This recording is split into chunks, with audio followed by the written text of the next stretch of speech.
Now, Christina Broadbeck is a co-founder of The Icebreak, and she's also an angel investor, and she is also on our panel today.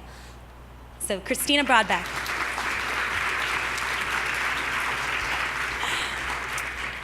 I think everybody knows my next guy, Dave McClure. He is the founder and managing partner of 500 Startups, and as he introduced himself to me, professional loudmouth, Dave McClure. And even now, he has to go up the other side, just to make it real. Rachel Pike is with us from Draper Fisher Jurvensen, and she's an investment professional there. Rachel Pike. Thank you. And last but certainly not least, Tomas Corte is with us from AngelPad. He's the founder and managing partner there, and he's also an ex-Googler and an awesome all-around person.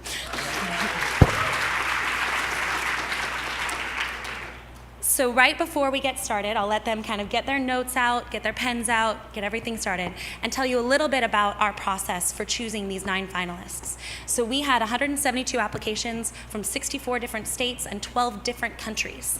We poured through them with 20 amazing online judges, some of whom are in the room. So my online judges, I know David Weekley is here, I know there's others that are here. If you would just stand up for a moment so that we can congratulate you and thank you so profoundly for your work. They were communicating with me over their holidays. It was absolutely incredible, just absolutely amazing support from all of them. And it's because they want to see more female founders succeed. So with no further ado, I'm going to introduce our first company, which is Perfect Beauty. Perfect Beauty, please take it away.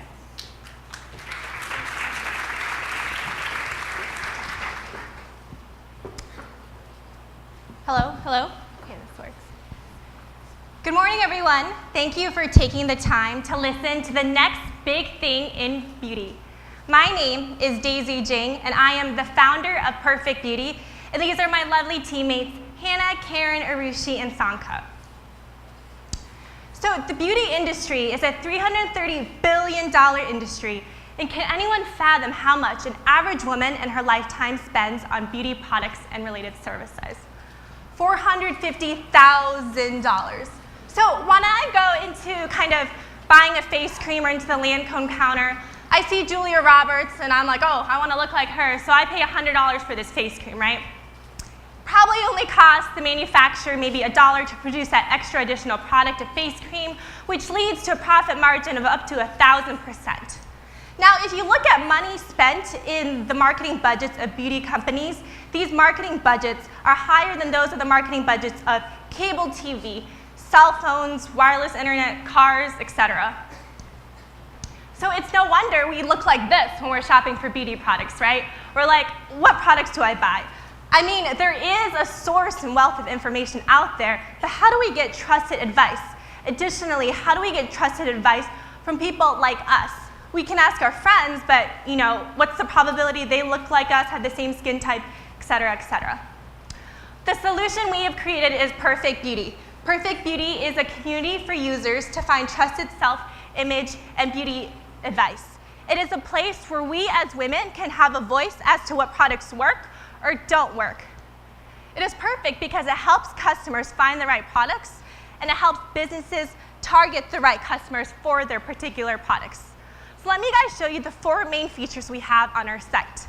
A personal profile. So this is my friend Lori, and she has created a profile on Perfect Beauty, and I love her glowing complexion, so I want to see what she uses. Shiseido White Lucent is under her holy grails. She has a 98 feedback system, so I feel like she's a pretty reputable source. So I might be influenced to purchase this product through the site because of her review. Additionally, we have beauties in the community, so you can kind of group these beauties, beauties like you, beauties you aspire to be like, just kind of keep track of what products they're using. We also have a news feed, so to kind of organize them, let's say Lori is buying a new face cream and I want to see how this face cream works for her. I can keep up to date on her latest reviews and see how she likes that face cream. And a unique feature we have is the marketplace. So the marketplace is a place where you can sell that stinky perfume your ex-boyfriend gave to you for Christmas here to other beauties, and Perfect Beauty will get a cut from that. So, traction, right? How did I even get this idea? Well, I started with the YouTube channel, and I started reviewing products. Hey, this works, this sucks, don't ever touch this. And after kind of introducing the idea of perfect beauty, my subscriber count has increased 500%. I average about 100,000 visits per month, and my site is also supported by the top YouTube gurus. That's me with Blair from Juicy Sorrow 7. She has hundreds of millions of views and almost 1 million subscribers. I get about 10,000 plus user comments. So people email me, message me, Twitter me, Facebook me, asking me what products should I buy or not buy. We have a great team filled with women who want to solve this problem. We have skills from very strong technical skills to skills in sales and marketing. So really, additionally, how are we going to sell products to this site? Well, first, we're going to use a generalized Amazon affiliates links, but then we're going to sell directly through our existing partnership with these top beauty brands. And our business model, the first is just direct purchasing through the site. The second is actually targeted advertising towards specific users. So let's say you have oily skin, Clinique is coming out with the face wash for oily skin, they will more likely target that product to you. And the third is through the marketplace, which I have explained before. So right now we actually have a beta site up, which we're getting some of my subscribers to test and get feedback out, but we hope to have a global launch by October 2012. And you can sign up for our site at yourperfectbeauty.com. Thank you.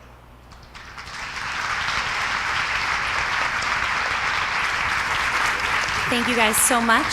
So I'd like to give the judges the opportunity to ask questions. You have 5 minutes. The timer is over there.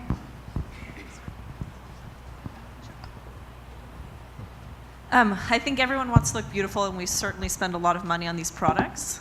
But I think everyone wants to look beautiful without telling anyone else that they do that. So I'm wondering if you have early indication that users are willing to share that they use acne cream and all sorts of things that seem to me like sort of private, intimate data. Well, you know, I kind of got this idea from the YouTube beauty community. It's interesting because these YouTube gurus, every time they launch a new video, it's always top most viewed on YouTube. So people, like some girl's hair routine or acne treatment has had 5, 10 million views. So there's definitely a demand for this information out there. I have a question about and there are so many beauty enthusiasts. If you just go to YouTube, there are so many personalities bubbling up that are so knowledgeable about beauty. What's your feeling about how you rise above the noise when there are many kind of small to medium-sized sites that are talking about beauty expertise or are trying to sell beauty products? I don't know if this is on. Okay. So I think one of the unique features of this site is that we want to bring some of those top YouTube subscribers to our site and kind of bring their traffic to our site as well. So it's more of a community of women. So whether it's women that you know, your friends, what products work for them, or it's kind of the celebrity women that are making videos every day and publishing every day. Like what we want to do is build more of a platform for women to share the experiences. I think in order for the marketplace aspect of it to work, you need to build critical mass on both sides. Do you have any specific plans on how to do that? We plan to just get the YouTube beauty gurus to just mention our site to be able to sell beauty products online. So right now, beauty gurus, they have blog sales, which they just post on Blogger, but we hope to additionally kind of have their products listed on our site additional to their blogs and kind of get a larger audience of not just their subscribers, but the subscribers of all the other YouTube gurus out there. So I think I would start in that pitch with you've got 100,000 views on YouTube. I think that's going to capture attention and build credibility much faster. Okay. The concept seems reasonable. There's probably a lot of competition. I've seen at least 2 other Women 2.0 companies that are going after this space. I think you do have to tell a differentiated story. And that might be either by focusing on specific ethnic varieties or recruiting those people. I think I would like to hear more about, do you have a program to go out and recruit 50 to 100 people who are notable in YouTube who would be beauty enthusiasts to represent your product, and what kind of relationship do you have with them? Because just saying you're going to go get them to talk about your product is not convincing. If you have established relationships with those people and you've built something up, or you're doing a content sharing partnership, then I believe that more. So nothing wrong with the direction as you're going, but I think you need more proof points about those relationships and which specific target customers you're going after.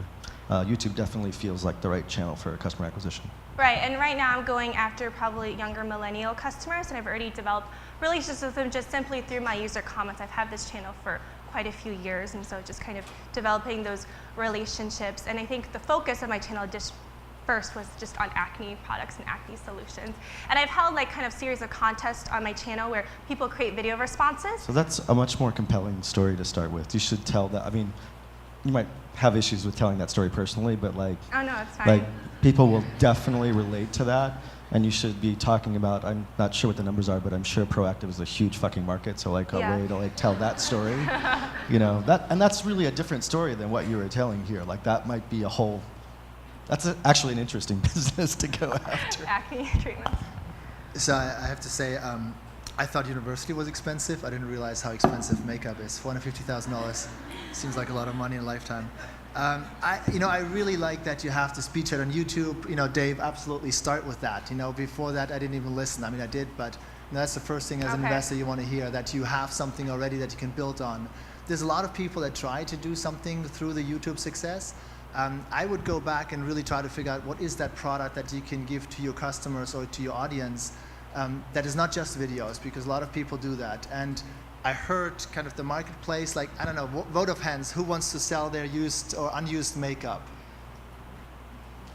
Nobody? All right, so there's a customer validation that you have less than 1% of the room I that, would not that would base even do my that. business on sampling the data from this room like that. So I would just How many people haven't had sex recently? Well, it's Valentine's Day. It's the day for, isn't it? I guess the entire room is having sex regularly. Nice tonight.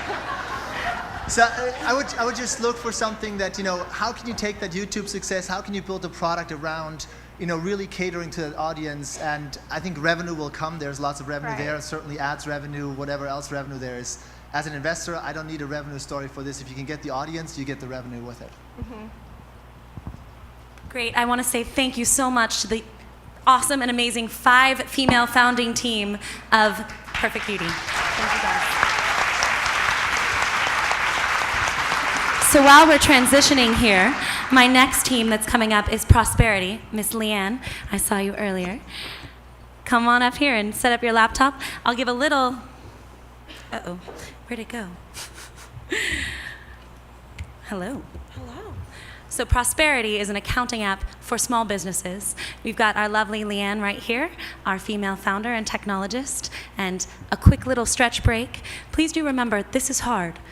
This is actually hard work that they're doing, and I appreciate all of your attention and all of your positive feedback. Thanks.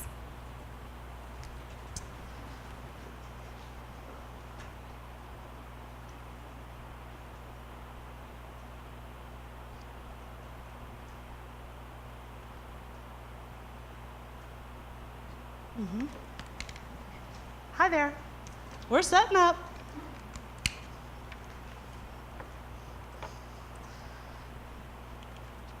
Yes, please. By the way, for folks playing at home, technical snafus are an opportunity to engage with the audience. Embrace your fail and be human and be for real. So, Dave, you going to give your pitch? Wouldn't like me when I do. We're having an, okay. If it doesn't work, we'll just go without it. Okay, we just need to plug this in. Did they take the fob? Perfect Beauty?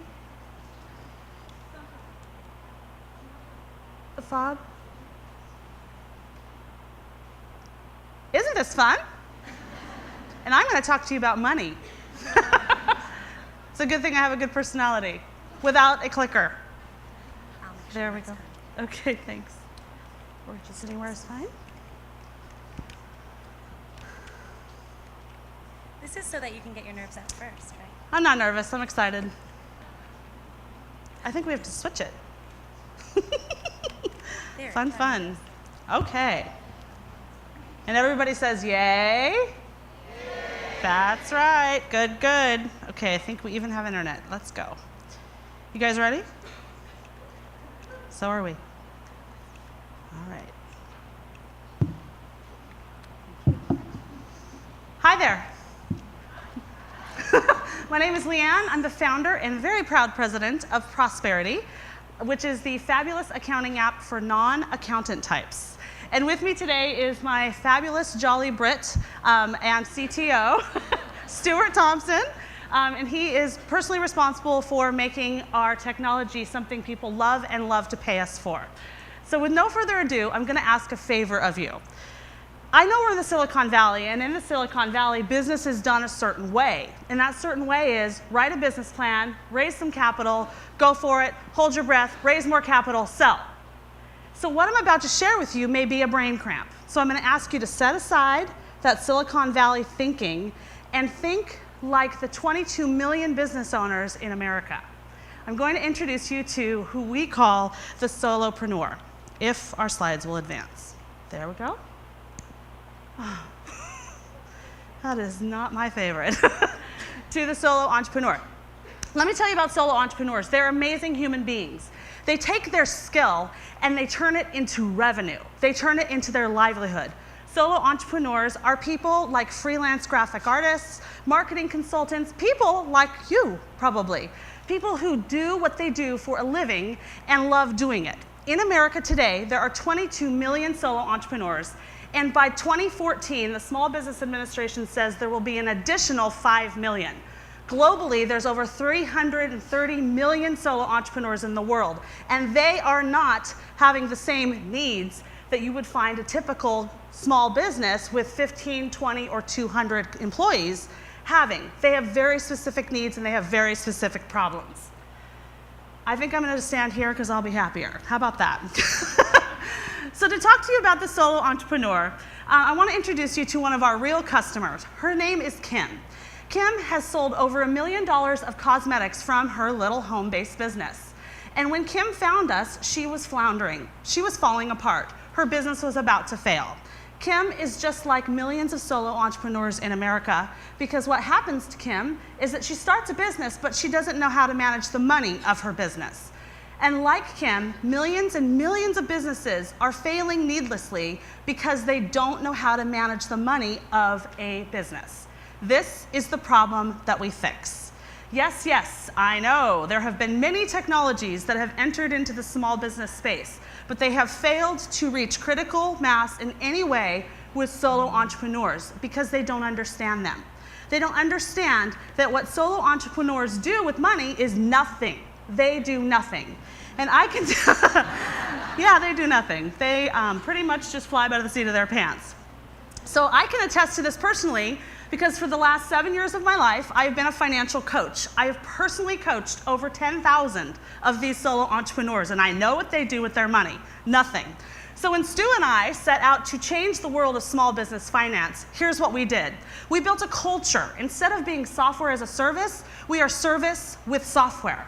So we have services like coaching and financial training and paid support and virtual bookkeeping. These are the services that we use to pull entrepreneurs to us, subscribe them, teach them, keep them in business, and then we keep them for a really long time because they stay in business. With no further ado, I'm going to show you Prosperity.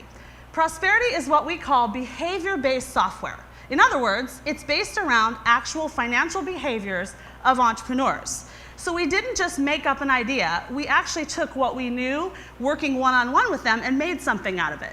So you're going to understand our software very easily because you're normal people. Our software is based on the envelope system. And everybody understands the idea of putting money into an envelope and then actually tracking that to see how your spending is going. Well, our software is basically a checkbook register on steroids that is linked to a virtual envelope system. And when revenue comes into the solo entrepreneur's business, and it does, they make tons of money, they just don't manage it. What our software does is it grabs it and it allocates it right into their operations budget with a click of a button. So they can always see how much they have left to spend on everything from office supplies to postage stamps. This helps them stay in business, turn a profit, and beat the odds financially. Remember Kim? Well, Kim has a secret that I haven't told you. Kim, we put her on the straight and narrow, we empowered her, and she's now using Prosperity like her livelihood depends on it, and it does. Well, Kim just happens to be a national sales director with Mary Kay Inc. We built this company knowing that we couldn't just throw software on the market hoping people would take it. Instead, we knew that we would build it through channels. And so within weeks of launching it, we private labeled it for Mary Kay Incorporated. And then in the next quarter, you can clap at that, it's awesome.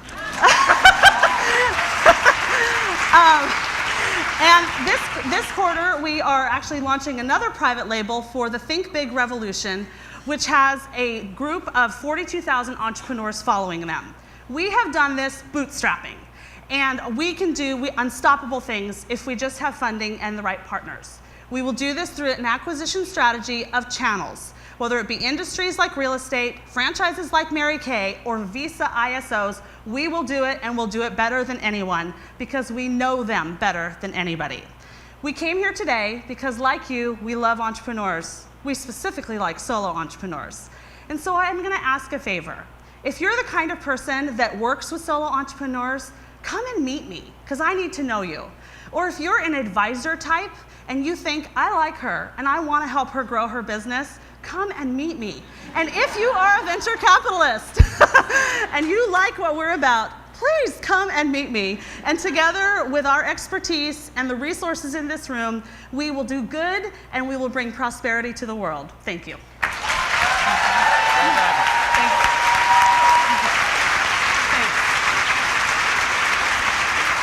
Leanne and prosperity. Our judges. Don't you love that I'm getting Skyped? Isn't that awesome? I'll clear that for you. So that was very, very inspiring, really inspiring, I have to say. You threw out a whole bunch of names there that most people know here, that Dave invested in like 3 of them, I think, or 2. Sorry. You vomited all over them. With respect. So I like the white label approach, but one thing that has really been missing in this presentation, it sounds all great. What are the numbers? Like, how many customers do you have? Like, how long have you been in business? Okay. How much, like, just numbers, like, where are you at? We currently have 2,600 paid subscribers across our different brands. We've been in business. We first started with desktop software. Our web-based app has been live since 2008. Okay, and how much do the 2,600 pay you? Between $14 and $24 a month for just that service. And then for all of our additional services, they range from $300 a class to, So tell us more about that, because that's the part that differentiates you, I think, from everyone that you've mentioned, QuickBooks, Sure. Dinero. Like, how do you, like, these services that go behind this TaskRabbit for stuff that small businesses do, is that what that is? I think if I understand your question, the answer is no. I think what we really... I would like that. What we really endeavored to do was say, hey, we're amazing at managing money and teaching people how to do it. So we just put ourselves out there, we partnered with people, and so people come to us and pay to take our classes, and pay to be coached by us, and pay to do those things. And from that, we build a subscriber base. But are you the marketplace to do that, or are you the people coaching? We're in the market, we're people coaching. So when people come to you and say, help me do X, Yes. and you say, yeah, we coach them, who coaches them? I do. We have a staff. We have four people on staff that help with the coaching. And if it's more of a high-level profile person, I will do it. Okay, good. So just from like a venture capital Silicon Valley approach, we would ask you, how is that scalable? How are you going to do this? Sure. For tens of millions of 22 million small businesses doing that. And that's why I asked about the marketplace. We love marketplaces. We love when you have someone that needs something and you know who does it, you connect the two, you take a cut. If you Yes. do it yourself, it's really hard to scale. And from Right. an investor perspective, the first question you will get, how are you going to scale that? You have 4 people now, do you just want to hire more people? Is that a question? Question/comment. For instance, we You will can think about the scale through our answer. channels. We have a plan for that. We will scale through our channels. Careful with scoring points on the judges. They haven't funded you yet. I'll be quiet now. Can you just, sorry, just Stu should talk. in seriousness, can you just clarify, you'll scale through the channels, does that mean you'll have more people coming into your system, but who gives more classes? Who gives more coaching? Well, right now, one of the reasons that we're growing our business is we want to hire more talent. What I do is amazing, but it's duplicatable. And I think that if we look at an industry, right now we're working on with Keller Williams, for instance, and we really want to be entrenched with them. So we're looking for a coach that actually understands that world and is going to be an expert in that world. And at any given week, we can have a webinar with 2,000 people there. So we're able to scale that way, and we have a lot of our training is recorded.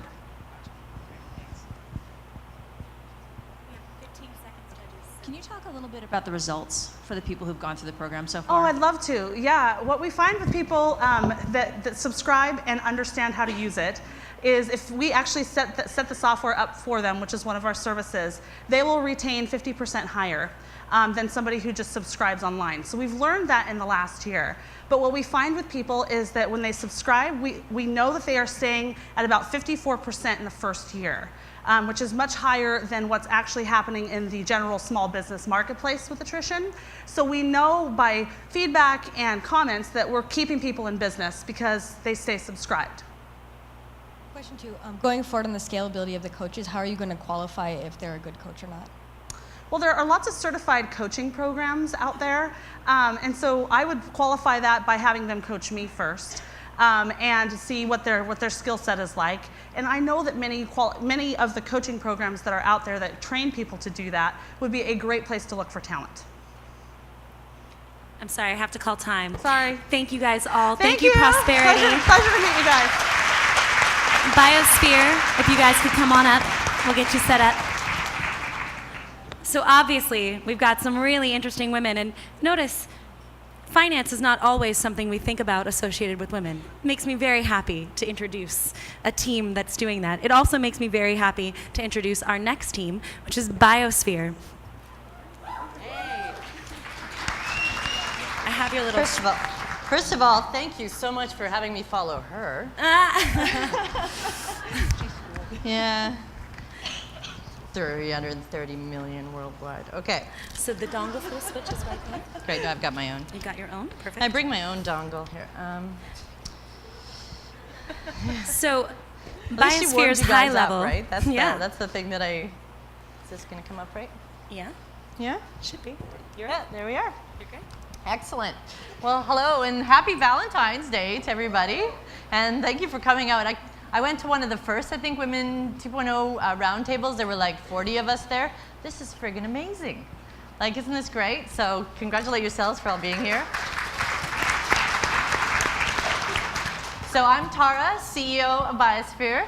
That's Cassandra, COO, and Jerome, CTO of Buyosphere. And we are people helping people shop. So first of all, shoppers use an average of 10.7 different sources in their decision-making process. And that's like for things even as small as mascara and cough syrup. And just to give you a scale of how many people are searching online, in Q3 of 2010 alone, eBay saw over 2 billion product searches, Amazon 847 million, and Google product search 226 million. So if they're having this kind of tough time finding cough syrup and mascara, imagine how much time and how many sources somebody has to go to when they're looking for those retro-looking lights that curve over your sofa, which is an actual question on Buyosphere. Or, what do I wear with these boots? I know I did all right today, but so Buyosphere is, the way we're solving this is Buyosphere is Cora for shopping. It's really simple. The first thing that you do is just ask a question. Type it in, looking for a tweed jacket, put in some details, your price range, where you want it shipped to, and then it posts. And then we take that question and route it to all the people that could help you, that are experts, that know a little bit about that subject. And we have people following each category, each keyword. And then you get answers. You just sit back and they come in. And answers are really easy to do. You just go to a product page, you copy the URL, you paste it in, we parse the information, paste the image, the description, that sort of thing, and you get a whole bunch of answers. It's that simple. And so how are we going to make money with this if it's just a crowdsourced personal shopping space? Because nobody's going to want to pay to get answers, right? Well, we're using a cost per lead model. And this is even simpler, and I think it's one of the more innovative parts of what we're doing. first of all, retailers and vendors, designers can sign up just like anybody else on the platform. Then they subscribe to the categories and keywords. So say if you sell jewelry, for instance, you can sign up to jewelry, rings, necklaces, anything that you carry. You get notifications, basically, that people are asking questions. If you see qualified buyers that you think would actually benefit from hearing about your product, you go and answer those questions, but you pay to get in front of them. Really simple and straightforward.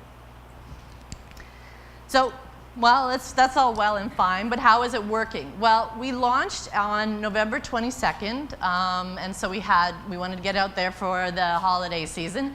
That wasn't so successful. Well, it was an okay launch. People were buzzing about us, but we only had just over 9,000 unique visitors.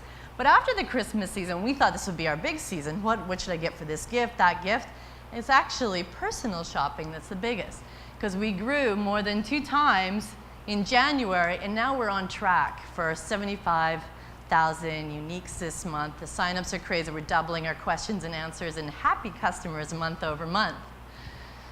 So 10 times growth in traffic and 6 times growth in Q&A from just over 2 months. What's driving that? Sorry? What's driving that? We're getting a lot of PR. We're getting a lot of attention from people that just come across us. We're getting a lot of word of mouth. People are posting like, wow, this actually works, to their Facebook and Twitter. It's crazy. And this is the big stuff. We've now been featured in Fast Company, Forbes, Mashable, Fashionista, Globe and Mail, where we were just named 10 fashion tech startups to watch in Fashionista, which if you don't read Fashionista, it's one of the biggest sort of fashion online sources. So it's hugely prestigious. And then on Mashable, 10 hot web startups changing the face of retail, talking about our retailer program, which isn't even launched yet. So this is the team. This is me. I was one of the founding employees at Like.com. I've worked with over 30 web startups over the years. I was named one of the most influential women in technology. Jerome Parody, our CTO, he codes in any language. He says he's been coding since 7, you said? He's a genius. You just give him a problem and he can tackle anything. And Cassandra Gerard, who I was really lucky to meet because of her vast retail experience. We have the triad of killerness, business, marketing, and technical. And then next steps is we're going to change the way people choose every product on the web. We're evolving our revenue model. That's what we need help with. We're looking for massive scale. So today we're looking for partners. We're looking for you guys to ask questions and answer questions. And if you're talking to any retailers, to help us get there. Thank you very much. Give it up for the team at Buyosphere. We have time for some questions. 4.5 minutes. Judges, it's over there. Okay. When you send a question to expert, who are the experts? They're self-selected. So anybody you can sign up for a category. We don't have keywords in place yet. We'll be launching keywords in a little bit. So then you can say, oh, I'm only interested in vintage, or I'm only interested in rings, or I'm only interested in that. And you get the questions based on what you've signed up for. And are the experts skewing towards people who already sell those products, or designers who have a vested interest, or sometimes people that just love to shop? They've done the research. I have girlfriends, and one of the reasons we thought this would work is I have girlfriends that they have 25 of their favorite little retailer boutiques bookmarked in their browser, and they go there to each one of those every day to see what the new products are. It's gravy for them. And we don't have any reward system right now, which baffles me why people would even answer. Other than, it can get really fun. We're implementing our reward system later this month, so yeah. So just think that. So I have a couple things. So first is any innovation in e-commerce is welcome.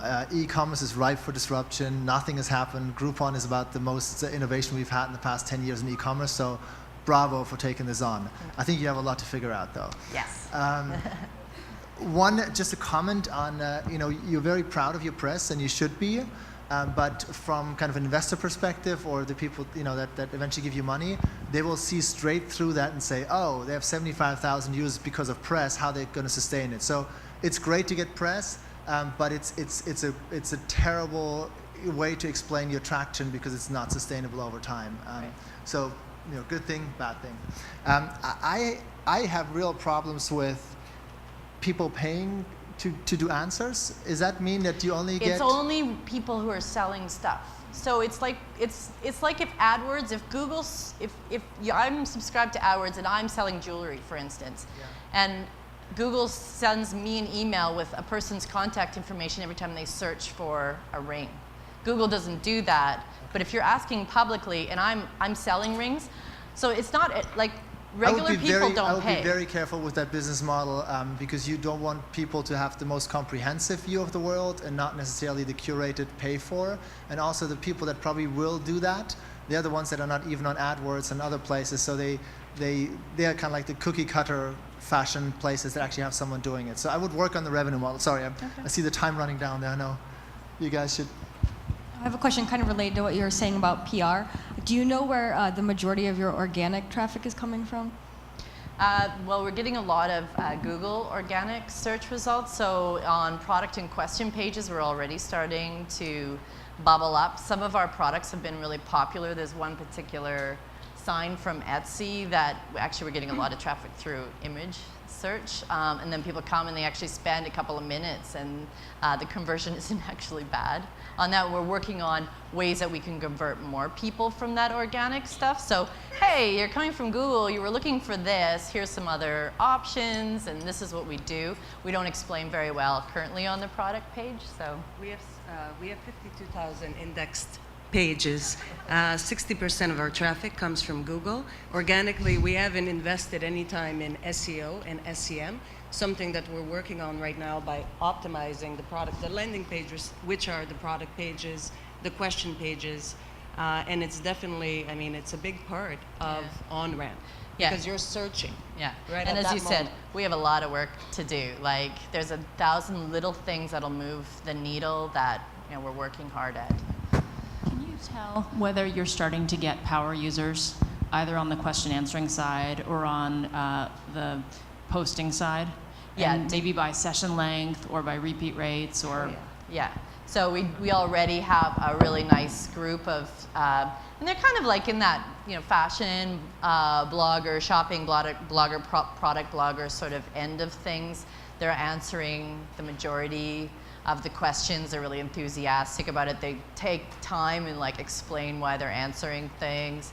And what we're hearing from them, and this is another little thing that we have to do, is their feedback is I'm doing all this work and nobody's telling me whether I'm on the right path. Some people will vote up and give comments back, but so that's why we're implementing the incentives and rewards based system coming up, because we were getting a lot of that feedback.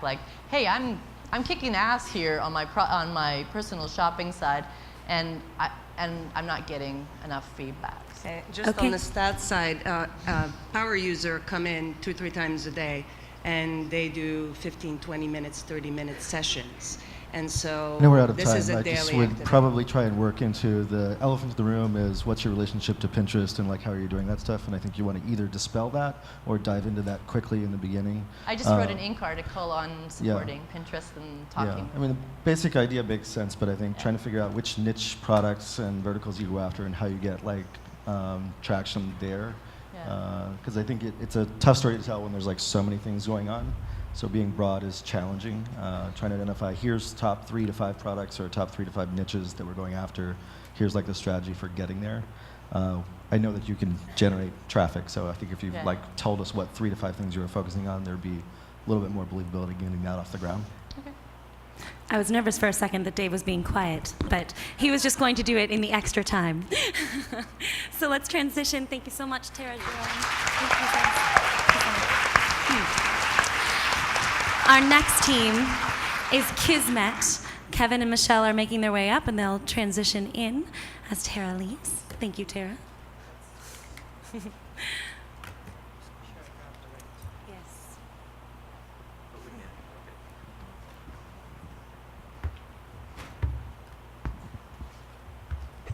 So are you having fun yet?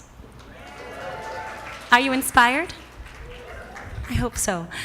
Finalists, when you are done, please do feel free to head to the exhibit hall and to head to your room. We obviously have lots of people in here, so you can cool off, chill out, drink some water. And after this, we do have a very special speaker, so I'll tell you a little bit more in the next break.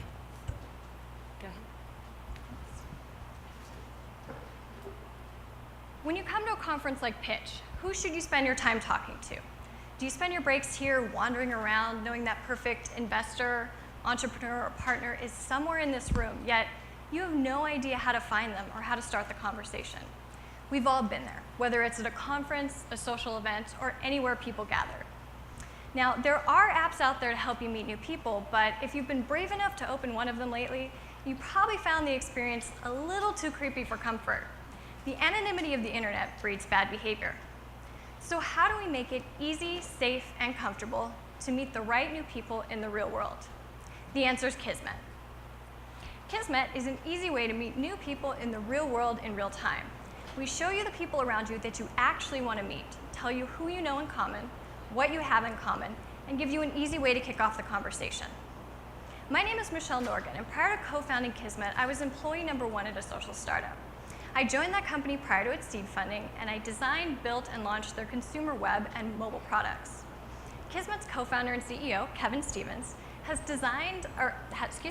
built and led teams in product and engineering at a wide range of companies: Google, YouTube, Apple, and Boxy. Now, let me tell you how Kismet actually works. And for you Android users, don't worry, your version's coming in just a few weeks. On the very first screen, I can see the people near me ranked by who's most important to my interests. I can easily see the number of connections we have in common, as well as the number of places we both visit. Where you spend your time and who you spend it with says a great deal about what we have in common. When I see someone I seem to share a mutual connection with, it's easy for me to talk to them online or meet them instantly in person. Meeting someone new is hard enough. It's even harder when it starts with a casual conversation online. So we give you something no one else does: social pressure and social proof. You know that guy that walks around the room hitting on every woman in sight, even when it's completely inappropriate, like here at Pitch? In the real world, those people are easy to spot. Most apps, though, make it easy for those people to hide. We don't. Kismet shows you exactly how you know someone before you even talk to them, even if you don't have any immediate friends in common. Knowing this person I'm talking to is friends with my close friend's brother makes them that much more trustworthy, and it's an instant conversation starter. Kismet users are also assured the people they're meeting are real because everyone links their Facebook account, along with popular social apps like LinkedIn, Twitter, Foursquare, and Instagram. All of these elements create social pressure and discourage anyone, even the most brazen, from antisocial behavior, which makes meeting in the real world comfortable, safe, and seamless. We take the social etiquette you have in the real world and we bring it online for you, because as we all know, the most meaningful connections we make are the ones we bring to the real world. Now, even more importantly, we tell you why you should be meeting these people. It goes beyond shared connections and locations, although these play a huge part. Kismet's algorithm takes the information you've already shared from the social apps you've connected, and it uses it to help you find the most meaningful connections, business, and social. Now, many of the existing apps out there restrict their users to a business use case, but as we know, for busy professionals, the line between business and social is non-existent. We come to Pitch to do business, and we come to socialize. Professionals think of business and social together all the time. For example, I need a new tennis partner, and I want to hire software engineers. I shouldn't need 2 apps to find both of those people in the same room, especially if they're the same person. Kismet fixes that. We make it easy to get started, easy to find the right person, and most important, easy to actually connect in the real world. Now, today's a big day for us because we're excited to announce here at Pitch that we've just launched our second version of Kismet, and it's live in the App Store now. And you should all download it right now because it will vastly improve your experience at this and every other event you attend. We challenge you today to use Kismet to find that person that you came to Pitch to meet. Don't leave meeting the right people up to fate. Leave it to Kismet.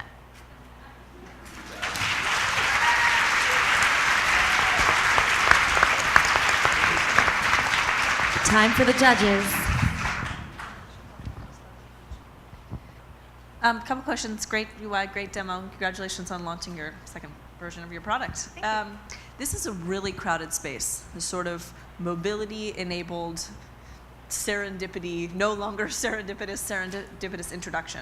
I've seen maybe 13 companies in the last year and a half that are going after this. So I'm sure you know that, but it's a big elephant in the room for me. I'm curious to know how you think you're going to beat everybody else. So, can I have the mic on, please? Never mind. I can talk loud. So we can do it here.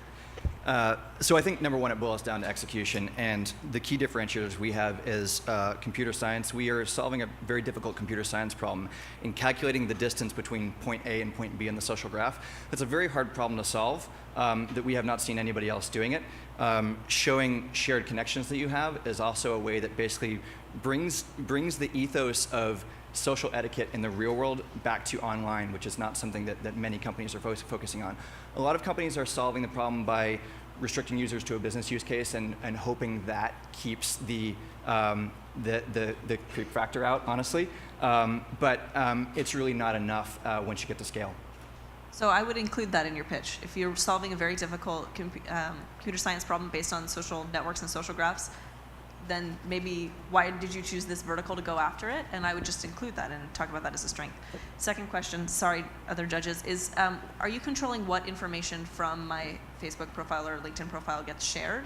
And how do you address a user feeling comfortable that they're only sharing what they want everyone to see? Users have total, now it's really odd. Users have total control over what they share.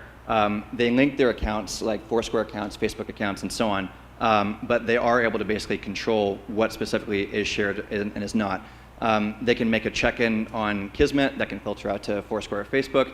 Further, they can make it so that they can, excuse me, the next version coming out once iTunes approves us, then make it so that you can check it on Foursquare and it will also propagate to Kismet. So users have total control over what's being shared, which again is another key differentiator. With a lot of the apps you see, it's sort of just set it, forget it, go. We are very much about giving users control over what they share and what they don't share, and making it so that the accounts that you want to link, LinkedIn, Twitter, Foursquare, and Facebook, and so on, and Instagram, those are the accounts that you choose to show off what you want to show off.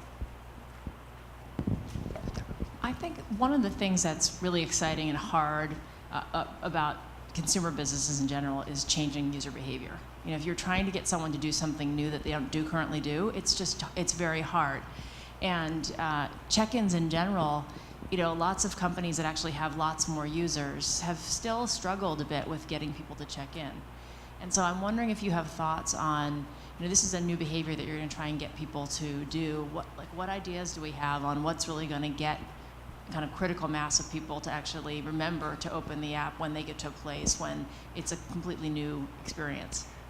We don't necessarily want users to think of Kismet as where they go to check in. We want users to think of Kismet as where they go to meet someone new.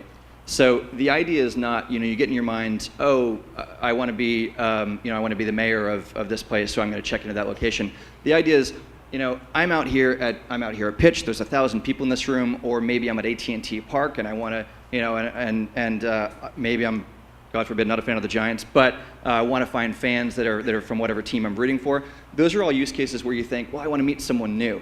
It's not really about the check-in as it is, I want to open the app to meet someone new. Yeah, I agree. I didn't mean it so much check-in, but I meant like when you get to a place, remembering to open an app and to think about that, because a lot of people don't think that way. Sure. There's a couple options that we are exploring. One is to basically make so that you're passively sharing your location all the time, and Kismet alerts you to when somebody's nearby that you might want to meet. This is something that has to be done carefully, obviously, because it has a bit of a stalker or creep factor for some people, and we don't want to go down that path. That's why it's interesting. For some people, it's interesting. So, but we basically want to make sure that we tread that line very well, and that we're not crossing the privacy lines. So dating, business, other, all, what's your focus? I would say social and business. I think. You can only pick one. Which one? Social and business was like both choices. Why would you have to pick one? You don't have to. Do you not come here to socialize? You come to Pitch to socialize, don't you? And you come to Pitch to do business? Okay, I'm going to break out the asshole here. Sorry. Like, I was hoping for this, actually. I'm sorry. 5-second warning on that. So I've seen at least 50 pitches in this category. I asked the dating versus business question to every one of them. Every one of them says both.